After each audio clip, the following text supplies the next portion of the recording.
welcome to Nemi's kitchen.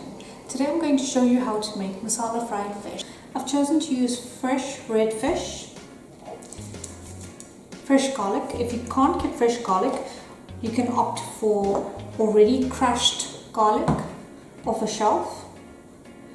Fresh lemons. If you can't get fresh lemons, you can opt for lemon juice, garlic salt, steak and chop spice, masala, Moroccan fish spice, fresh coriander, fresh curry leaf.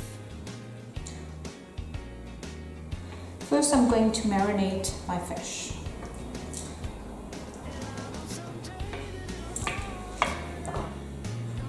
I'm going to use some fresh garlic. I'm going to use a juice of 1 lemon.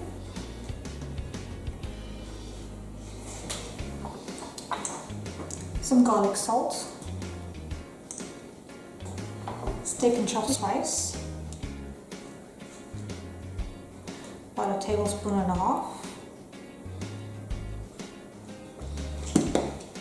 When it comes to masala, it depends on how hot you want it.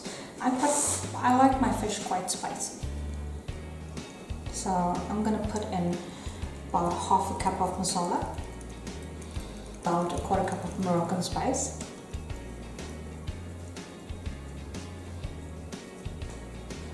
curry leaf.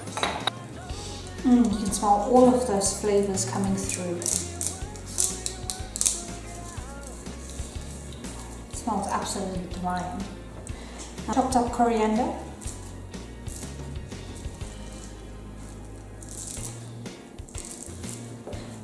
it forms sort of a dry rub, and what you want to do is you want to make a bit of a paste. I'm going to add about 1 tablespoon or 2 of some cooking oil.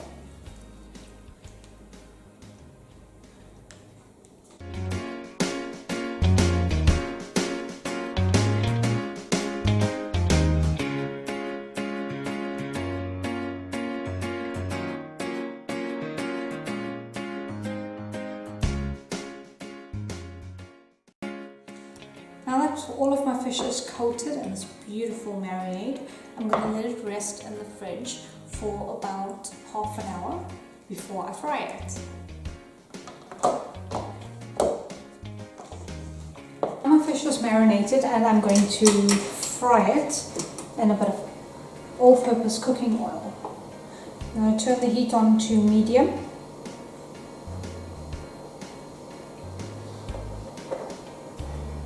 And you want to put just enough oil just to cover the fish so that it fries evenly. Take your all-purpose flour,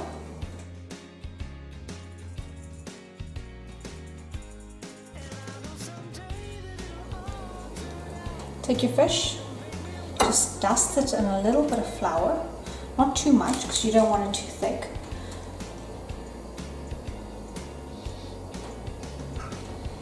And then put it in your oil. Make sure that your oil isn't too hot because you don't want to burn it on the outside and have uncooked fish on the inside.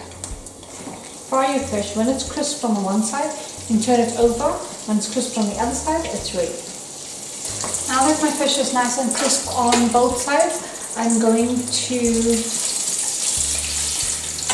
take it out and place it on a paper towel because you want to drain out the excess oil.